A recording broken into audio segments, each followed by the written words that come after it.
Magandang araw. So pag-uusapan natin ngayon kung bakit maraming tao ang natatakot at nagdududa every time may opportunity na dumarating sa kanila.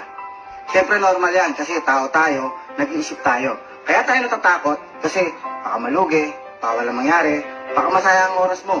So, lahat ng bagay na first time mong gagawin, talaga nakakaramdam ka ng takot.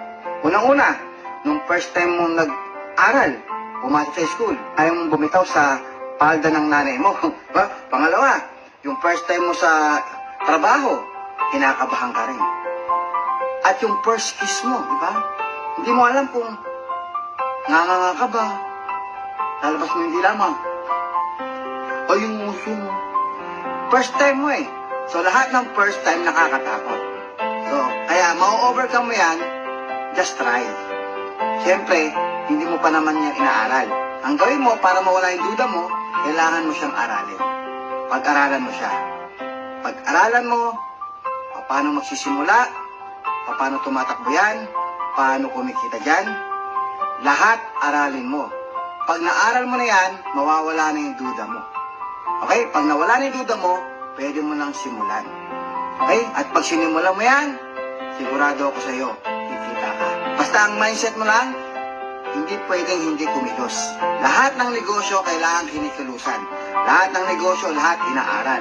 Bago ka matanggap sa trabaho, hindi ba nag-aral ka din? Para kumita ka. Ganun din naman pag napasok ka na sa trabaho, meron ding aral. Magte-training ka pa dyan. Hindi ka pwede magsimula ka agad nang hindi ka pa tinuturuan. Lahat aral. Okay? So ngayon, kung nakakita ka ng opportunity na gusto mong kumita ng malaki, i-mindset mo lang sarili mo. Kailangan mong aralin. Kailangan mong trabahuin. At pangalawa, kailangan ma-overcome mo yung takot. Isipin mo lang, lahat nagsisimula sa takot. Kailangan matanggal mo yung duda, syempre dapat inaaral. Basta ang bottom line, bago mo gawin lahat yan, syempre nandun yung interest mo. Yung interest mo na kumita ng malaki. Kailangan may goal ka. Kasi pag wala kang goal, baliwala eh. Hindi ka maghahangad na kumita ng malaki kasi wala kang hinahabol. So, kailangan may goal ka. Parang nagbabasketball lang yan. Imagine mo yung nagbabasketball, nagdidribble ka. Wala ka namang goal. Ibig sabihin, wala kang ring. Pag wala kang ring, wala kang goal, para saan pa yung dribble mo? Okay, so kailangan mag-set ka ng goal. Ano ba gusto mo mangyari?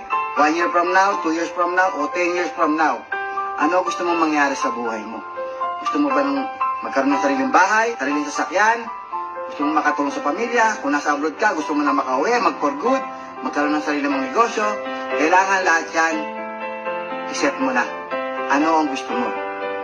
Kailangan alam mo kung ano gusto mo mangyari bago mo pag-impresan na kumita.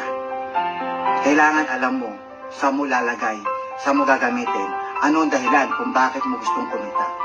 Pag meron ka ng goal, magsisimula ka ng maghanap. Kasi nagsimula ka ng mag-goal. So, ulitin ko, simula mo sa goal, tanggalin ang takot at duda, aralin mo, subukan mo lang, tapos actionan mo. Sigurado ko sa'yo, makukuha mo resulta mo. Okay, yun lang. Maraming salamat. And God bless sa ating lahat. Sana lahat tayo umasenso.